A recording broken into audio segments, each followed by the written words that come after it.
Hello student. Unique geography note channel में आज फिर से आप सभी का स्वागत है। आज के इस वीडियो में हम बात करने वाले हैं latitude, longitude, international date line, time क्या होता है, किस प्रकार से ये निर्धारित किए जाते हैं, अर्थात अक्षांश, देशांतर, अंतर्राष्ट्रीय तिथि व समय। देखने में ये आसान लगता है, लेकिन कंपटीशन में जब इससे संबंधित क्वेश्चन पूछे जाते हैं तो बच्चे अक्सर चूक कर जाते हैं। तो आज इसका एक एक टर्म हम समझाएंगे, क्योंकि इसके पहले वाले वीडियो में हमने इससे संबंधित जितने प्रकार के ऑब्जेक्टिव जनरल कंपटीशन में पूछे जाते हैं या आज तक पूछे गए हैं, सभी की व्याख्यात्मक वर्णन हम किए थे। आज इसका एक एक टर्म की हम अच्छे से व्याख्या करेंगे। आइए हम जानते हैं। सबसे पहले जानते हैं कि अक्षांश, लैटिट्यूड या पैरेलल क्या होता है। तो पृथ्वी के केंद्र पर बनाए गए उदग्र अर्थात वर्टिकल कोणीय मान को अक्षांश कहते हैं। अर्थात दूसरे शब्दों में ग्लोब पर किसी स्थान तथा विषुवत रेखा के मध्य कोणीय दूरी को उस स्थान का अक्षांश कहते हैं। यह कोणीय दूरी ग्लोब के केंद्र से मापी जाती है। इसका अर्थ हुआ कि ये ग्लोब है और ग्लोब के केंद्र से उदग्र, जैसे यहाँ 10 डिग्री हुआ तो ये जो डिग्री हुआ ये अक्षांश हुआ। 10 डिग्री का ये कोई स्थान है तो ये 10 डिग्री अक्षांश हुआ। क्लियर है? इससे क्या कहा जाता है? लैटिट्यूड या पैरेलल। फिर समान परिभाषा के अनुसार ग्लोब पर पूरब से पश्चिम दिशा की ओर खींची गई काल्पनिक रेखा को अक्षांश रेखा कहा जाता है। यहाँ ये अभी बताए थे कि ये 10 डिग्री का अक्षांश है। अक्षांश अंश मतलब क्या? डिग्री, कोण। क्लियर है? एक होता है अक्षांश और एक होता है अक्षांश रेखा। अक्षांश रेखा दोनों अलग अलग है, इसे ध्यान से समझे। अक्षांश हुआ ये डिग्री का मान और अक्षांश रेखा हुआ दो समान ईस्ट और वेस्ट, जैसे 10 डिग्री ईस्ट हुआ और ये 10 डिग्री वेस्ट हुआ, और दोनों का जब ये सर्किल मिला देंगे तो ये क्या कहलाएगा? अक्षांश रेखा कहलाएगा। क्लियर है कि ये वृत्त जो है पृथ्वी को दो बराबर भागों में नॉर्थ साउथ में बांट देती है, इसीलिए ये इसे क्या कहा जाता है? Great circle. क्लियर है? थोड़ा सा और जाने बृहत वृत्त के बारे में। बृहत वृत्त वह रेखा होती है जो गोलाकार पृथ्वी को दो समान परिधियों वाले गोलार्धों में विभाजित करती है। पृथ्वी पर सभी देशांतरों, मेरिडियंस, देशांतरों को क्या कहा जाता है? मेरिडियंस के अतिरिक्त भूमध्य रेखा, विषुवत रेखा एक बृहत वृत्त है। जितने देशांतर रेखा है सारे के सारे बृहत वृत्त है, और अक्षांश में केवल भूमध्य रेखा और विषुवत वृत्त ही बृहद वृत्त है। क्लियर है? अक्षांश में केवल भूमध्य रेखा, विषुवत वृत्त ग्रेट सर्किल है, और देशांतर में सभी देशांतर बृहद वृत्त है। फिर भूमध्य रेखा पृथ्वी के मध्य से होकर गुजरने वाली अक्षांश रेखा। भूमध्य रेखा जो है पृथ्वी के मध्य से होकर गुजरने वाली अक्षांश रेखा, इसे विषुवत रेखा या 0 डिग्री की अक्षांश भी कहा जाता है। इस पर वर्ष भर दिन और रात की लंबाई बराबर होती है, इसलिए इसे विषुवत रेखा कहा जाता है। विषुवत रेखा कहने का तात्पर्य है कि इस रेखा पर, विषुवत रेखा पर सालों भर दिन और रात की लंबाई लगभग बराबर होती है, इसीलिए इसे क्या कहा जाता है? विषुवत रेखा कहा जाता है। क्लियर है? फिर नेक्स्ट है विषुवत रेखा। बृहत वृत्त का उदाहरण है, क्योंकि यह पृथ्वी को दो बराबर भागों में बांटते हैं। अभी बताए थे कि बृहत वृत्त उसी को कहेंगे जो किसी भी गोले या पृथ्वी को दो बराबर भागों में बांट देता है। भूमध्य रेखा पृथ्वी को दो गोलार्धों, उत्तरी और दक्षिणी गोलार्ध में विभक्त करती है, इसलिए यह क्या है? बृहत वृत्त है। अक्षांश रेखाओं का मान न्यूनतम 0 डिग्री और अधिकतम 90 डिग्री होती है। क्लियर है? ये सारा अभी बताए थे कि पूरब से पश्चिम जो खींची जाती है वो रेखा क्या कहलाती है? अक्षांश रेखा। तो न्यूनतम इसका मान 0 डिग्री और मैक्सिमम इसका 90 डिग्री नॉर्थ और 90 डिग्री साउथ होती है। ये सारा क्या होती है? अक्षांश रेखा होती है। ठीक है। उत्तरी गोलार्ध में खींची गई अक्षांश रेखा को एन, ये विषुवत रेखा हो गया। यहाँ से उत्तर में जितने भी अक्षांश रेखाएं खींची जाएगी सभी में एन लगा रहेगा, और यहाँ से दक्षिण में सभी के अक्षांश रेखा में ये साउथ लगा रहेगा, दक्षिणी गोलार्ध में। क्लियर है? अर्थात दक्षिणी गोलार्ध में एस के द्वारा इसे निरूपित किया जाता है। फिर देखते हैं, एक होता है, अक्सर यह पूछा जाता है अक्षांश, हॉर्स लैटिट्यूड।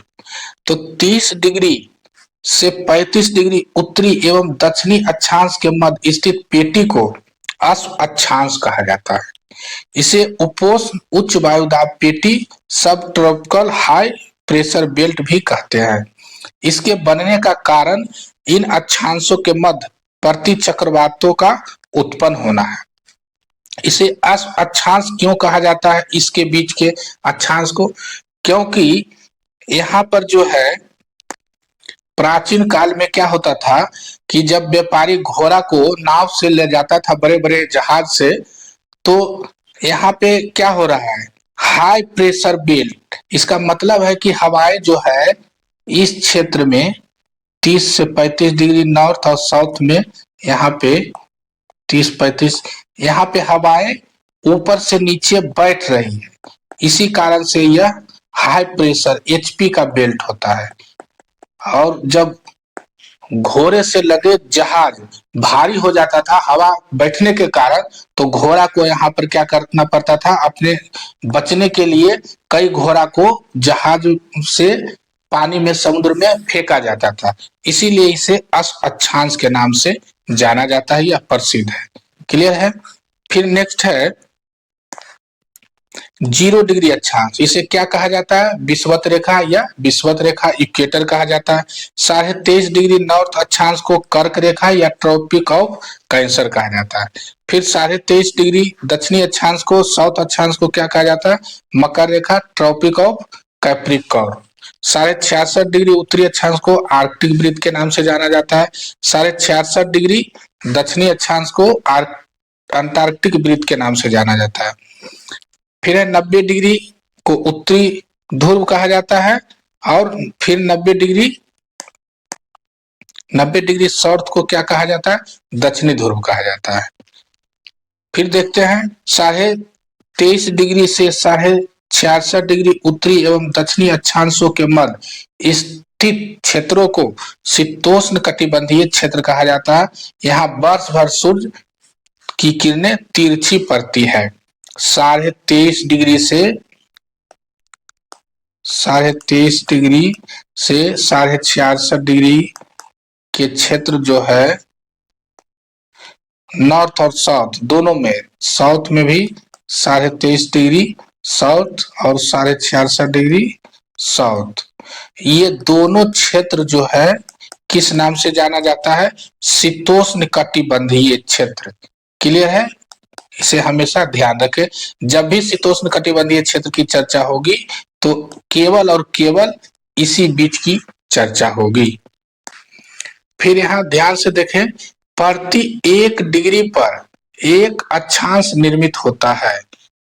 प्रति 1 डिग्री पर, मान लिया जाए ये 0 डिग्री का विषुवत रेखा है, तो प्रति 1 डिग्री पर एक अक्षांश का निर्माण होता है।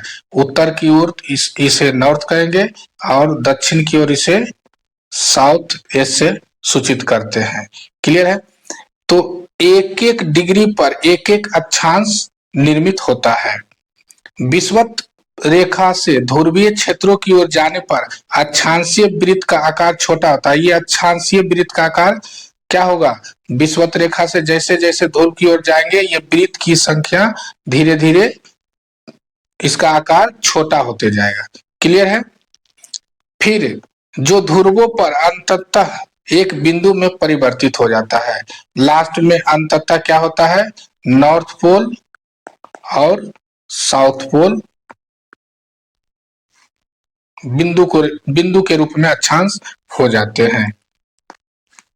90 डिग्री अक्षांश एक बिंदु के रूप में पाया जाता है जिसे ध्रुव पोल कहते हैं। 90 डिग्री उत्तरी अक्षांश को उत्तरी ध्रुव नॉर्थ पोल तथा 90 डिग्री दक्षिणी अक्षांश को दक्षिणी ध्रुव साउथ पोल के नाम से जाना जाता है। 66.5 डिग्री से 90 डिग्री उत्तरी अक्षांशों के मध्य स्थित क्षेत्र को ध्रुवीय क्षेत्र पोलर रीजन कहते हैं। यहाँ 6 महीने दिन तथा 6 महीने रात होती है। अभी बताए थे कि 23.5 डिग्री से 66.5 डिग्री के बीच के क्षेत्र को शीतोष्ण कटिबंधीय क्षेत्र कहा जाता है। 66.5 डिग्री और यहाँ क्या है 23.5 डिग्री, तो ये दोनों के बीच के क्षेत्र को क्या कहा जाता है, शीतोष्ण कटिबंधीय क्षेत्र। फिर 66.5 डिग्री से नॉर्थ 90 डिग्री तक या साउथ में भी 90 डिग्री तक यह क्षेत्र जो होता है क्या कहलाएगा, पोलर रीजन कहलाएगा, ध्रुवीय क्षेत्र कहलाएगा। यहाँ 6 महीने के दिन होती है और 6 महीने की रात होती है। क्लियर है। भूमध्य रेखा की परिधि की आधी लंबाई 60 डिग्री अक्षांश पर रेखा पर प्राप्त होती है। भूमध्य रेखा की परिधि की जितनी लंबाई होती है उसकी आधी 60 डिग्री अक्षांश रेखा पर प्राप्त होती है। 90 डिग्री अक्षांश रेखा एक बिंदु के समान होते हैं। सभी अक्षांश रेखा 90 डिग्री को छोड़कर देशांतर रेखाओं को समकोण पर काटती है। जितने भी अक्षांश रेखाएं हैं 90 डिग्री को छोड़कर, क्योंकि यह 90 डिग्री अक्षांश रेखा नहीं है, एक केवल अक्षांश है। क्लियर है। तो सभी जो है देशांतर को अब समकोण पर काटती है। क्लियर। सभी अक्षांश रेखाएं एक दूसरे के समानांतर और समान दूरी पर अवस्थित होते हैं। किसी भी स्थान का अक्षांश रेखा का निर्धारण पोल स्टार से आने वाली किरण और चक्षु अक्ष के बीच बने कोणीय माप के द्वारा निर्धारित करते हैं। किसी भी स्थान का पृथ्वी पर उसका अक्षांश का निर्धारण हमको अगर करना है किसी भी स्थान पर पृथ्वी का, तो कैसे करते हैं, पोल स्टार से जो किरणें आती है उसके आधार पर हमारे चक्षु आंख के बीच जो कोण बनता है वही उस स्थान का अक्षांश कहलाता है। क्लियर है। पोल स्टार से निकाला जाता है। पृथ्वी पर अगर कहीं भी हम खड़ा हो जाए तो देखेंगे कि पोल स्टार से जो किरण आ रही है हमारे आंख के बीच कितना डिग्री का एंगल बना रहा है वही उस स्थान का अक्षांश कहलाता है। ग्लोब पर अक्षांश रेखाओं की कुल संख्या 179 है। इसे ध्यान से समझेंगे। ग्लोब पर अक्षांश रेखाओं की कुल संख्या कितनी है, 179। यही लोग कंफ्यूज करते हैं। ग्लोब पर पूछ रहा है तो ग्लोब पर अक्षांश रेखाओं, जैसे ये विषुवत रेखा 0 डिग्री हो गया, फिर 1-1 डिग्री के अंतराल पर अगर खींचा जाए तो नॉर्थ के तरफ कितना खींचा जाएगा, 89।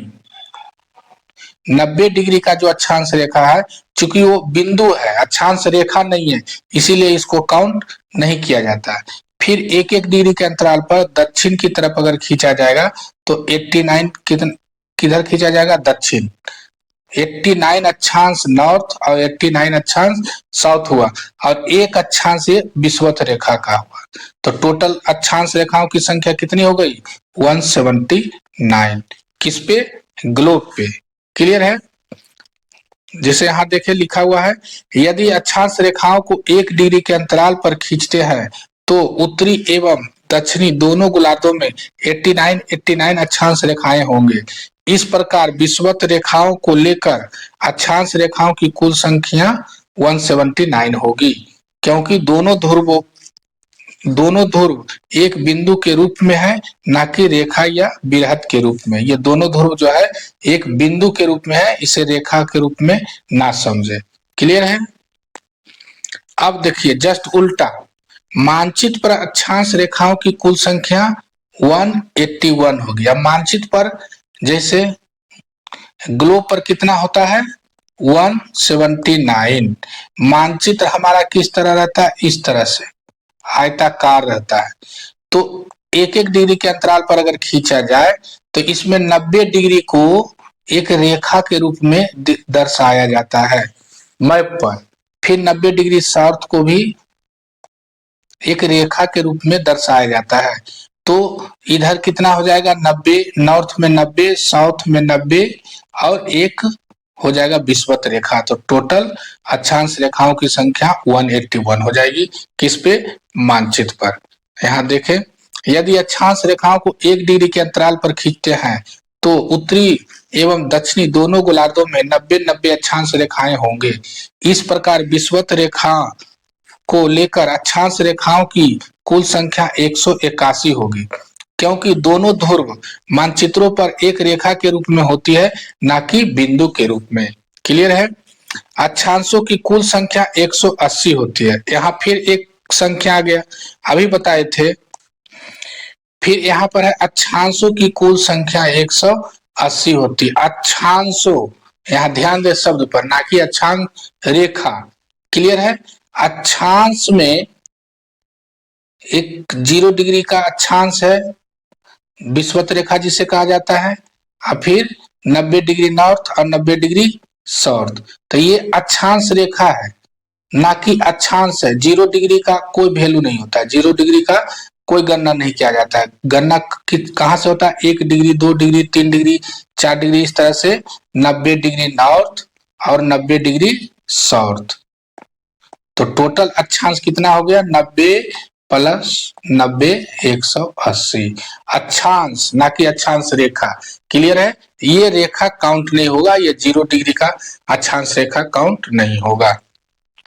जैसे देखें, यदि अक्षांशों को 1 डिग्री के अंतराल पर खींचते हैं तो उत्तरी एवं दक्षिणी दोनों गोलार्धों में 90-90 अक्षांश होंगे।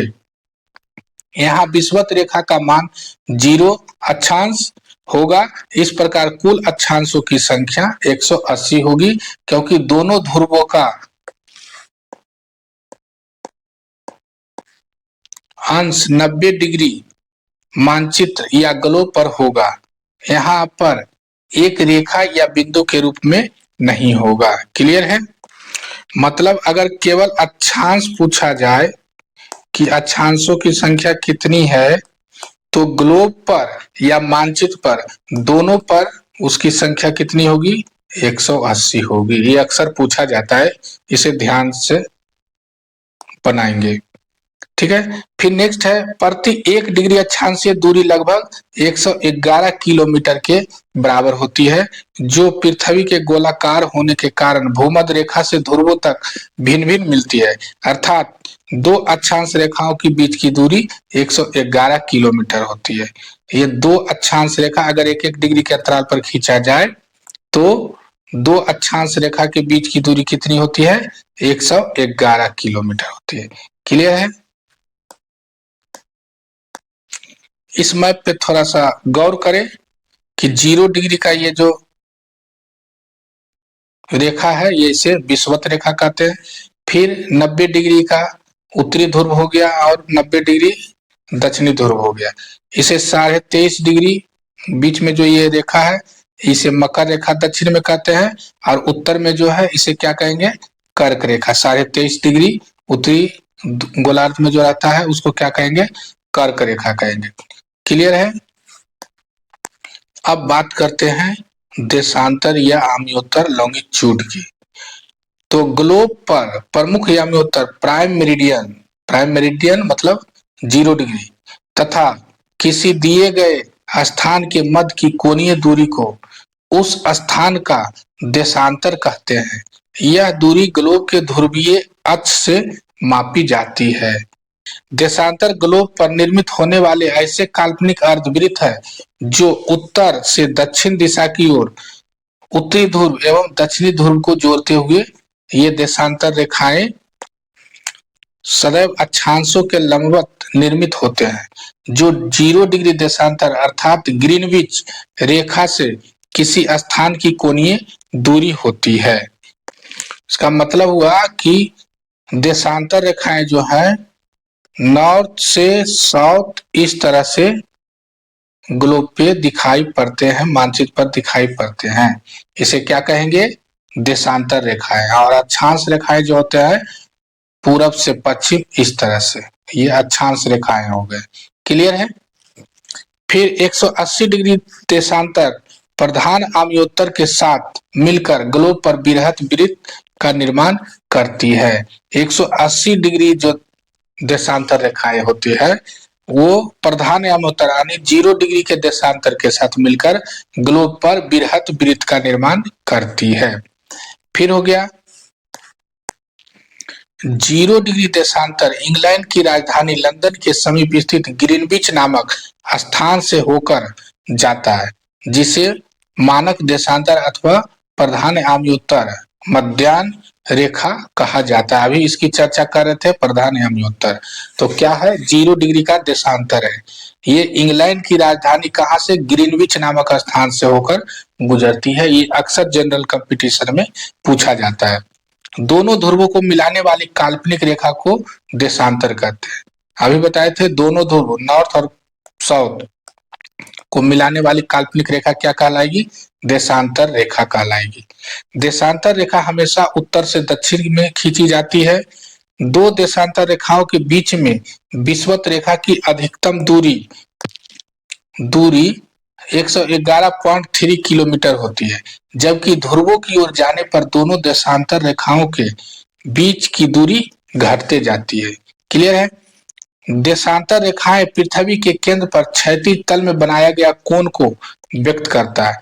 देशांतर रेखाओं का न्यूनतम मान 0 डिग्री और अधिकतम मान 180 डिग्री होती है। देशांतर रेखाओं का अक्षांश रेखाओं में न्यूनतम मान 0 डिग्री और मैक्सिमम मान 90 डिग्री नॉर्थ और 90 डिग्री साउथ होता था, ये अक्षांश के केस में। क्लियर है। अच्छा, और देशांतर के केस में क्या है, 0 डिग्री न्यूनतम और 180 डिग्री ईस्ट और फिर 180 डिग्री वेस्ट देशांतर रेखाएं होती है। अब आइए इसकी संख्या का जो कंफ्यूजन रहता है वो अच्छी तरह से समझें। इस तरह से कुल देशांतर रेखाओं की संख्या ग्लोब पर 360, 180 डिग्री, 1 डिग्री, 0 डिग्री का जो देशांतर हो गया, और फिर 179, और मानचित्र पर कितना हो जाएगा, 361, 180 डिग्री, फिर 1 डिग्री 0 डिग्री का देशांतर हो जाएगा और 180 डिग्री ईस्ट। क्लियर है। इसको अच्छी तरह से समझें। देखिए, अगर ग्लोब पर देशांतर रेखाओं की बात करें, क्लियर है, तो मान लिया जाए ये 0 डिग्री का है और एक हो गया 180 डिग्री का। तो 0 डिग्री से अगर पश्चिम की तरफ बढ़ेंगे इस तरह से 1 डिग्री 2 डिग्री करते हुए, तो 180 डिग्री वेस्ट तक जाएंगे। क्लियर है। ये 180 डिग्री, फिर हमको इधर से बढ़ते बढ़ते ये आ जाएगा 180 डिग्री वेस्ट, और फिर ईस्ट के तरफ टोटल कितना हो जाएगा, 179, क्योंकि ये दोनों में से 0 डिग्री और 180 डिग्री दोनों मिल करके एक ही हो जाता है। तो एक बार जब इधर काउंट कर लिए तो फिर इधर दोबारा इसको काउंट नहीं करेंगे, 179 ही इसकी संख्या होगी। तो टोटल कितना हो जाएगा, 180 डिग्री वेस्ट और फिर 179 डिग्री ईस्ट, और 1 डिग्री हो जाएगा 0 डिग्री की देशांतर रेखाएं। तो टोटल कितनी हो जाएंगी, 360। ये ग्लोब पर हो जाएगा संख्या इसकी 360। और अगर मानचित्र पर पूछा जाए तो मानचित्र पर इस तरह से होता है, ये 0 डिग्री की देशांतर रेखाएं हो गई, फिर 10 डिग्री 20 डिग्री इस तरह एक एक डिग्री पर अगर खींचेंगे तो 180 डिग्री ईस्ट ये कहलाएगा, और फिर इस तरह से 180 डिग्री वेस्ट। तो 180 डिग्री ईस्ट, ये देखिए मानचित्र पर 180 डिग्री ईस्ट और 180 डिग्री वेस्ट दोनों अलग अलग देशांतर रेखाएं हो जाते हैं, जबकि ग्लोब पर ईस्ट और वेस्ट दोनों मिल करके एक ही हो जाता है। इसीलिए यहाँ 179 ही हुआ, और यहाँ 180 डिग्री इधर हो जाएगा ईस्ट में और 180 डिग्री वेस्ट में हो जाएगा, और एक 0 डिग्री की देशांतर रेखा है। तो टोटल मानचित्र पर कुल देशांतरों की संख्या कितनी हो गई, 361, 180 डिग्री ईस्ट, 180 डिग्री वेस्ट, और एक हो गया देशांतर रेखा है, 0 डिग्री की देशांतर रेखा है। क्लियर है। फिर 0 डिग्री देशांतर रेखा पृथ्वी को 2 बराबर भागों में बांटती है, पूर्वी गोलार्ध और पश्चिमी गोलार्ध।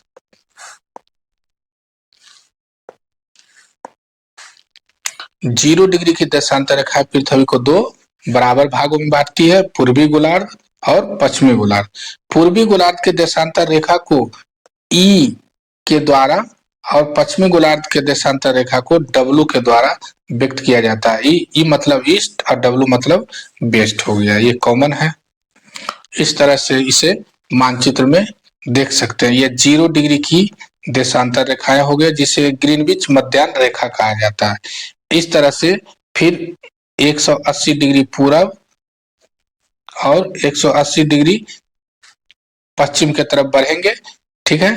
तो टोटल कितना हो जाएगा, 360 देशांतर रेखाएं। थोड़ा और जाने देशांतर रेखा के बारे में। 1884 ईस्वी में वाशिंगटन बैठक के दौरान यह निर्णय लिया गया कि 0 डिग्री देशांतर रेखा लंदन के एक ग्रीनविच शहर में स्थित रॉयल वेधशाला, ये बहुत पूछता है, कहाँ, रॉयल वेधशाला के कैंपस में स्थित एक पॉइंटर से होकर गुजरती है। शेष सभी देशांतर रेखाओं को पूरब एवं पश्चिम में इसके अनुरूप ही खींचते हैं। यहीं से पूरब और पश्चिम खींचा जाता है। इस समय ग्रीनविच मध्याह्न को शून्य मानकर अन्य देशांतरों की गणना की जाती है। समय का निर्धारण भी इसी को आधार मानकर किया जाता है। पूरे विश्व में जो समय की गणना होती है तो कहाँ से होती है, यही रेखा 0 डिग्री देशांतर रेखा, जो कि लंदन के ग्रीनविच शहर में स्थित रॉयल वेधशाला के कैंपस में स्थित एक पॉइंटर से होकर गुजरती है। क्लियर है, ये हमेशा याद रखें, ये अक्सर पूछा जाता है। अब एक टर्म है भूग्रिड। तो किसी प्रक्षेप रचना में एक निश्चित मापनी पर अक्षांश और देशांतर रेखाओं के जाल को भूग्रिड कहा जाता है। ये ग्लोब पर इस तरह से देशांतर दिखा दिए और अक्षांश दिखा दिए, तो एक जाल सा बन जाता है। इस जाल को क्या कहा जाता है, भूग्रिड। क्लियर है। एक शब्द है गोरे। तो गोरे हुआ दो देशांतरों के बीच की दूरी, दो देशांतर रेखाओं के बीच की दूरी को क्या कहा जाता है, गोरे। ये बीच की दूरी क्या कहलाएगा, गोरे कहलाएगा। क्लियर है, किसी भी दो देशांतर रेखाओं के बीच की दूरी। नेक्स्ट है समय का निर्धारण। ये इंपोर्टेंट है, इससे संबंधित क्वेश्चन पूछा जाता है कि पूरे विश्व में किस देशांतर से किस प्रकार से समय का निर्धारण किया जाता है। इसको अच्छे से समझे, बहुत आसान है। पृथ्वी एक घूर्णन पूरा करने में लगभग 24 घंटे का समय लेती है। एक चक्कर लगाने में पृथ्वी कितना समय लेती है, 24 घंटा, जिसे दिन और रात होती है। घूर्णन की यह अवधि पृथ्वी दिवस, अर्थ डे कहलाती है। दिन और रात यही से होती है। इसका अर्थ है कि पृथ्वी गोलाकार होने के कारण 24 घंटे में 360 डिग्री पूरा कर लेती है। इसलिए प्रत्येक 15 डिग्री देशांतर की दूरी को पूरा करने के लिए यह 1 घंटा देशांतर, 1 घंटा तथा 1 डिग्री देशांतर की दूरी को पूरा करने के लिए 4 मिनट का समय लेती है। क्लियर है। एक देशांतर, टोटल कितना देशांतर हो गया, 360। पृथ्वी पर कितना देशांतर हो गया, 360। तो एक देशांतर क्रॉस करेंगे तो 4 मिनट का अंतर आ जाएगा। 2 देशांतर क्रॉस करेंगे तो 8 मिनट का अंतर आ जाएगा। ठीक है, टोटल कितना देशांतर है, 360। 360 यानी 24 घंटे का अंतर आ जाएगा। क्लियर है। फिर नेक्स्ट देखिए, 0 डिग्री से 180 डिग्री पूर्व की ओर जाने पर 12 घंटे का समय लगता है और इस प्रकार यह ग्रीनविच समय से 12 घंटे आगे होता है। ठीक इसी प्रकार 0 डिग्री से 180 डिग्री पश्चिम की ओर जाने पर ग्रीनविच समय से 12 घंटे का समय लगता है। यही कारण है कि 180 डिग्री पूर्व व पश्चिम देशांतरों में कुल 24 घंटे का, अर्थात एक दिन और एक रात का अंतर पाया जाता है। क्लियर है।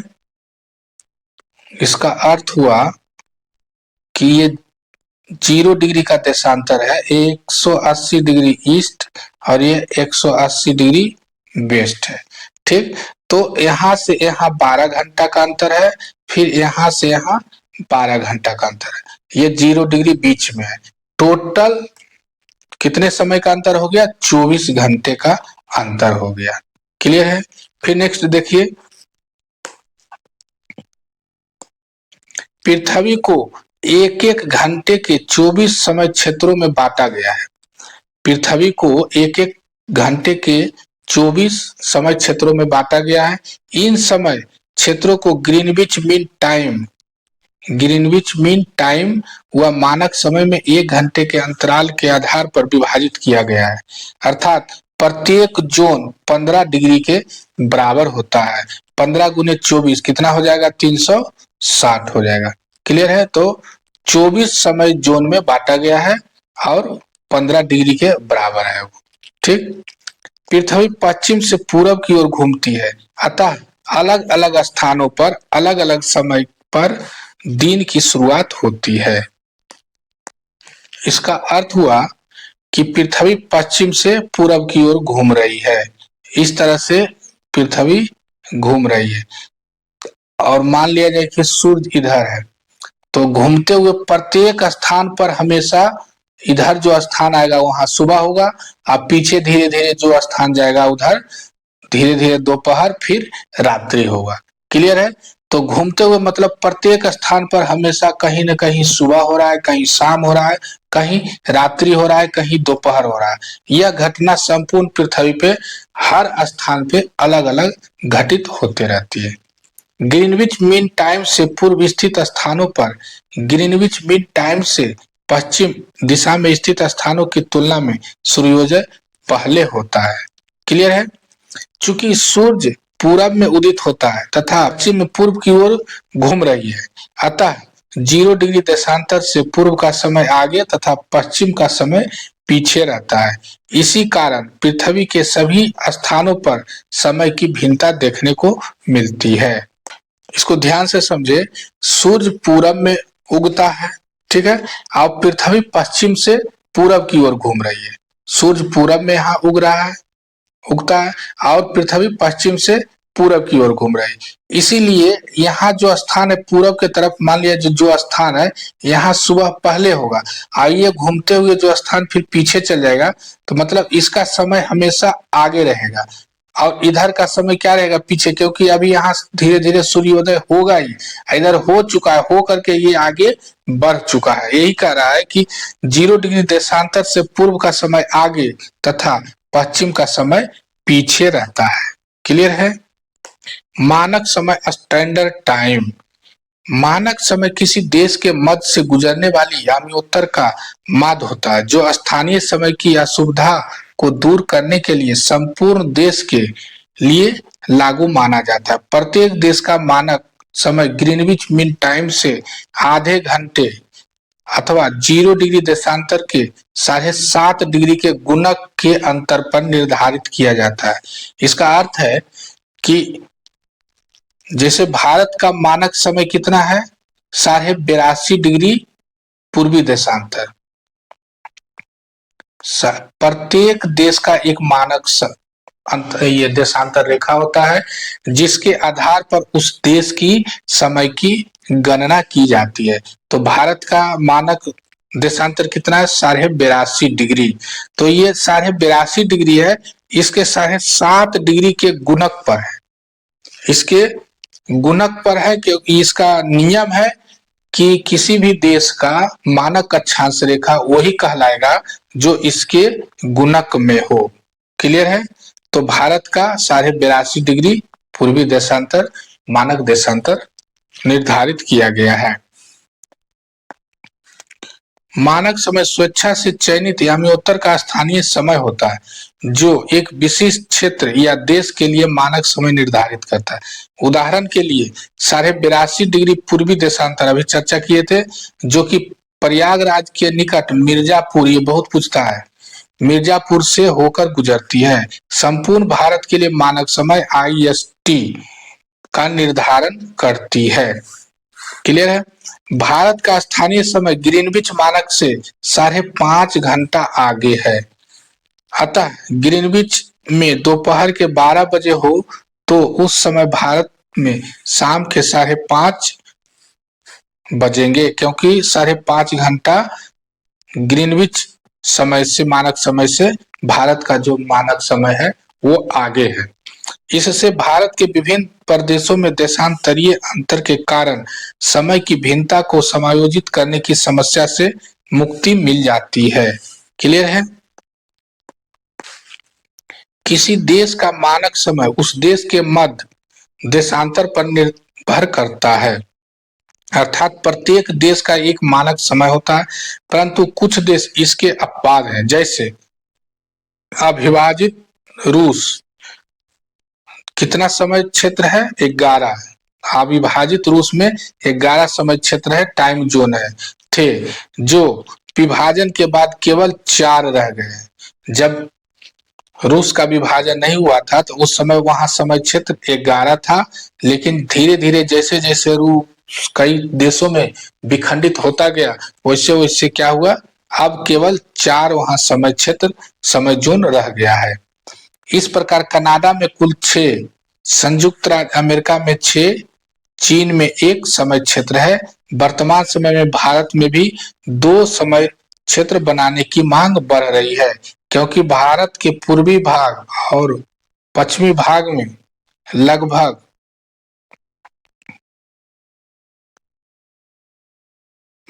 2 घंटे के समय का अंतर हो जाता है। ये पूर्वी भाग और ये पश्चिमी भाग, 2 डिग्री में 30 गुने 4 मिनट, टोटल कितना हो जाएगा? 120 मिनट, मतलब कि 2 घंटा का डिफरेंस हो जाता है। इसीलिए यहाँ भी 2 समय जोन बनाने की बात हमेशा उठती रही है। क्लियर है? स्थानीय समय, लोकल टाइम। स्थानीय मध्याह्न समय वह समय है जब सूर्य उस स्थान विशेष पर लंबवत चमकता है। इस प्रकार यह पृथ्वी पर स्थान विशेष का सूर्य की स्थिति से परिकलित है। भारत के सर्वाधिक पूर्व अरुणाचल प्रदेश एवं सर्वाधिक पश्चिम गुजरात के द्वारका में स्थित स्थानों के स्थानीय समय में लगभग 2 घंटे का अंतर है। स्थानीय समय हुआ कि सूर्य के अनुसार, जैसे 12 बजे ठीक देखेंगे कि सर के उसका छाया जो है 0 बनता है, एकदम सर के ठीक ऊपर रहता है। ठीक है, जब सर के ऊपर सूर्य हो मतलब कि उस समय कितना बज गया? 12 बज गया है। ठीक है, दिन में 12 बजेगा। इसके अनुसार जब समय का निर्धारण होता है तो क्या कहलाएगा? स्थानीय समय। मतलब कि सूर्य के आधार पर किसी भी स्थान का समय का जब निर्धारण होता है तो उसे स्थानीय समय कहा जाता है। स्थानीय समय की गणना में सहायक कुछ प्रमुख कारक होते हैं। जैसे पहला समझे 0 डिग्री देशांतर, जिसे ग्रीनविच रेखा के बाईं ओर पश्चिमी देशांतर व दाईं ओर पूर्वी देशांतर होता है, जबकि 180 डिग्री देशांतर अंतरराष्ट्रीय तिथि रेखा के बाईं ओर पूर्वी देशांतर व दाईं ओर पश्चिमी देशांतर होता है। ठीक है, किसी भी देशांतर से जब बाईं ओर जाते हैं तो प्रत्येक 1 डिग्री देशांतर पर समय में 4 मिनट की कमी आती है, जबकि दाईं ओर जाएंगे तो 4 मिनट की क्या होगी? वृद्धि होगी। क्लियर है? बाईं तरफ जाएंगे तो 4 मिनट की कमी आएगी, और दाईं ओर जाएंगे तो 4 मिनट की वृद्धि होगी। 180 डिग्री देशांतर अंतरराष्ट्रीय तिथि रेखा के बाईं ओर जाने पर 1 दिन जोड़ना पड़ता है, जबकि दाईं ओर जाने पर 1 दिन घटाना पड़ता है। क्लियर है? किसी जलपोत या विमान द्वारा यात्रा करने पर स्थानीय समय में निकालने के पश्चात उसमें आवश्यकता अनुसार यात्रा अवधि को जोड़ा या घटाया जाता है। अक्षांश के आधार पे जब हम 1 डिग्री अक्षांश पार कर जाएंगे तो 4 मिनट घड़ी में क्या होगा? हमको जोड़ना पड़ेगा या घटाना पड़ेगा, समय के अनुसार, स्थान के अनुसार। अगर दाईं ओर जा रहे हैं तो घटाना पड़ेगा, बाईं ओर जा रहे हैं तो फिर जोड़ना पड़ेगा। क्लियर है? वह विमान या जलपोत कब पहुंचेगा यह ज्ञात करने के लिए यात्रा अवधि को स्थानीय समय में जोड़ा जाता है, जबकि वह कब चला था यह जानने के लिए स्थानीय समय निकालने के पश्चात यात्रा अवधि घटाई जाती है। अंतरराष्ट्रीय तिथि रेखा, इंटरनेशनल डेट लाइन, ग्लोब पर 180 डिग्री यानी उत्तर के लगभग समानांतर स्थल खंडों को जोड़ते हुए निर्धारित की गई काल्पनिक रेखा जिसे अंतर्राष्ट्रीय तिथि रेखा कहते हैं। यहाँ ध्यान से समझे, 180 डिग्री अम्योत्तर के लगभग समानांतर स्थल खंडों को छोड़ते हुए निर्धारित की गई है। मतलब 180 डिग्री जहां से अंतर्राष्ट्रीय तिथि रेखा गुजर रही है तो स्थल खंड से ये नहीं गुजरी, ये हमेशा याद रखें। ये केवल जलीय भाग से गुजरी है, क्योंकि अगर ये स्थल भाग से गुजर जाएगी तो कोई भी द्वीप या देश बीच में आ जाएगा तो उस देश का 2 तिथि हो जाएगा। इधर मान लिया जाए 19 तारीख है तो इधर फिर क्या रहेगा, 18 तारीख रहेगा। क्लियर है? तो इस तरह से उस देश का जो है हमेशा जलीय भागों से गुजरी है। यह 8 जगह मुड़ी हुई है। अंतर्राष्ट्रीय तिथि रेखा 180 डिग्री देशांतर के सहारे निर्मित हुई है, जो 180 डिग्री देशांतर के दाएं और बाएं मुड़ जाती है ताकि स्थलीय भागों का विभाजन ना हो। जो भी बताए थे दाएं या बाएं, इसको मोड़ना पड़ा क्योंकि बीच में स्थल ना आ जाए और लोगों को तिथियों के बारे में भ्रम ना हो जाए। रूस, इलिशियन द्वीप, फिजी, टोंगा, चैथम द्वीपों के कारण 3 स्थानों से हट गई है। ये रेखा 8 स्थानों पर विचलित भी हुई। अभी बताए थे कि यह अंतर्राष्ट्रीय तिथि रेखा कितने जगह मुड़ी हुई है, 8 जगह मुड़ी हुई है। साइबेरिया को विभाजित होने से बचाने एवं साइबेरिया को अलास्का से अलग रखने के लिए 75 डिग्री उत्तरी अक्षांश पर यह पूर्व की ओर मोड़ी गई है। यह रेखा आर्कटिक सागर, चुक्सी सागर, बेरिंग सागर संधि व प्रशांत महासागर से होकर गुजरती है। बेरिंग जल संधि अंतर्राष्ट्रीय तिथि रेखा के समानांतर स्थित है। ये अक्सर पूछता है, बेरिंग जल संधि अंतर्राष्ट्रीय तिथि रेखा के समानांतर स्थित है। बेरिंग सागर में यह रेखा पश्चिम की ओर मुड़ी हुई है। यह भी अक्सर पूछा जाता है। फिजी द्वीप समूह एवं न्यूजीलैंड के विभिन्न भागों को एक साथ रखने के लिए यह रेखा दक्षिणी प्रशांत महासागर में पूर्व दिशा की ओर मोड़ी गई है। मतलब फिजी द्वीप समूह और न्यूजीलैंड को ध्यान में रखा गया है और महासागरीय भाग से यह गुजारा गया है। अंतर्राष्ट्रीय तिथि रेखा के पूर्व व पश्चिम में 1 दिन का अंतर पाया जाता है, अतः इसे पार करते समय 1 दिन बढ़ाया या घटाया जाता है। जब अंतर्राष्ट्रीय तिथि रेखा को पार करेंगे तो 1 दिन हमको बढ़ाना पड़ेगा या घटाना पड़ेगा। क्लियर है? क्योंकि यहाँ से दिन ही चेंज हो जाता है, तिथि ही चेंज हो जाता है, इसीलिए तो इसका नाम रखा गया अंतर्राष्ट्रीय तिथि रेखा, अर्थात वैसी रेखा जिससे तिथि ही चेंज हो जाए। क्लियर है? जब कोई जलयान अंतर्राष्ट्रीय तिथि रेखा को पार कर पश्चिम दिशा में यात्रा करता है तो 1 दिन जोड़ा जाता है तथा पूर्व दिशा में यात्रा करता है तो 1 दिन क्या होता है, घटाना पड़ता है। तब उस देश के अनुसार वह नाविक चल पाएगा।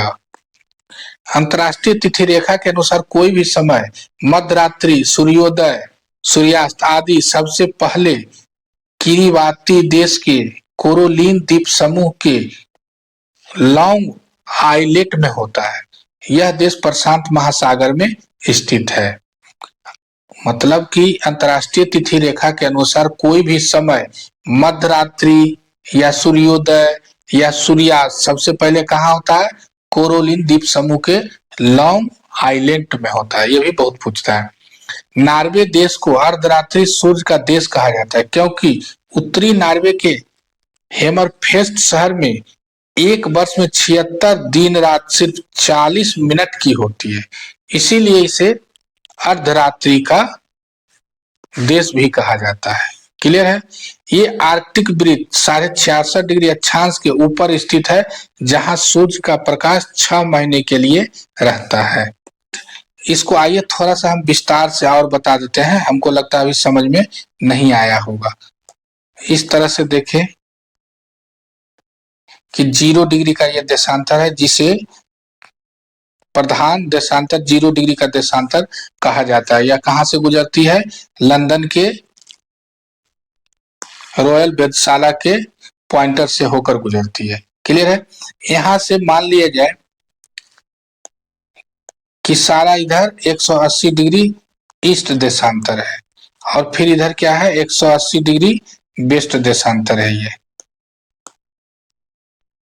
वेस्ट देशांतर हो गया। ठीक है। यहां मान लिया ये कोई स्थान है जहां जो कि 30 डिग्री ईस्ट देशांतर है इसका मान। यहाँ कोई बी स्थान है, अगर ए पर 10 AM हुआ है तो बी पर कितना बचेगा, इस तरह का हमेशा क्वेश्चन पूछा जाता है अक्सर। तो सबसे पहले ये जान ले कि इधर से इधर जाने पर समय क्या होता है, हमेशा प्लस होगा। क्लियर है। और जब इधर से इधर जाएंगे तो समय क्या होगा, माइनस होगा। ठीक। यहाँ ए है यहाँ बी है, दोनों का समय निर्धारित हमको करना है। ए पर 10 बजा हुआ है तो बी पर क्या बजेगा। तो सबसे पहले दोनों के बीच के देशांतर का अंतर निकालेंगे। तो 30 डिग्री इधर और 30 डिग्री इधर, बी भी 30, इसका 30 डिग्री दिया हुआ है, ये बेस्ट है। क्लियर है। तो टोटल कितना देशांतर का अंतर हो गया, 60। तो एक देशांतर पे 4 मिनट का अंतर होता है, तो 60 देशांतर पे 60 गुने 4 मिनट कितना हो जाएगा, 6 24, 240 मिनट। क्लियर है। 240 मिनट मतलब क्या हो गया, 4 घंटा। 4 घंटा। तो अभी बताए थे कि इधर से इधर जाना है तो समय क्या होगा, घटेगा। तो यहाँ 10 बजा है तो यहाँ 4 घटा देंगे तो कितना बच जाएगा, यहाँ 6 AM होगा। क्लियर है। अगर यही 6 AM बजा रहता बी पर तो पूछा जाता कि ए पर कितना बजेगा। तो ए पर जब बी से ए के तरफ जाएंगे तो फिर यहाँ 6 बजा है तो यहाँ 4 घंटा क्या होगा, प्लस होगा, क्योंकि इधर से इधर जाने पर प्लस और इधर से इधर जाने पर माइनस होता है। क्लियर है। तो हम आशा करते हैं कि इस वीडियो में आप लोग सीखे होंगे कि अक्षांश, देशांतर, अंतर्राष्ट्रीय समय, अंतर्राष्ट्रीय तिथि रेखा क्या होती है और किस प्रकार से निर्धारित किए जाते हैं। ग्लोब पर अक्षांशों की संख्या कितनी होती है और मानचित्र पर अक्षांशों की संख्या कितनी होती है। उसी तरह फिर देशांतर ग्लोब पर कितनी होती है और मानचित्र पर देशांतर रेखाओं की संख्या कितनी होती है। ये इस वीडियो में संपूर्ण ये सब बातों को हम समझा दिए हैं। ये सब जितनी बातें अभी हम समझाए हैं, हम आशा करते हैं कि टोटल टर्म आप लोग तकनीकी रूप से समझ गए होंगे। फिर भी इसका अगर आप लोग नोट्स लेना चाहते हैं तो हमारा एक वेबसाइट भी है www.geographynotespdf.com। इस पर अगर जाएंगे, गूगल क्रोम पर खोलेंगे ये मेरा वेबसाइट, तो जितना भी हम बताए हैं इसका पूरा नोट्स उस पे अपलोड किया गया है। ठीक है। तो वहां से भी आप चाहे तो इसे पढ़ सकते हैं, वो बिल्कुल फ्री है, इस पर 1 भी रुपया नहीं लगेगा। क्लियर है। इसका संपूर्ण नोट्स जितना हम बताए हैं इस वेबसाइट पर डाला हुआ है। Thank you. आज के इस वीडियो में इतना ही, फिर मिलते हैं नेक्स्ट वीडियो में नए कंटेंट के साथ।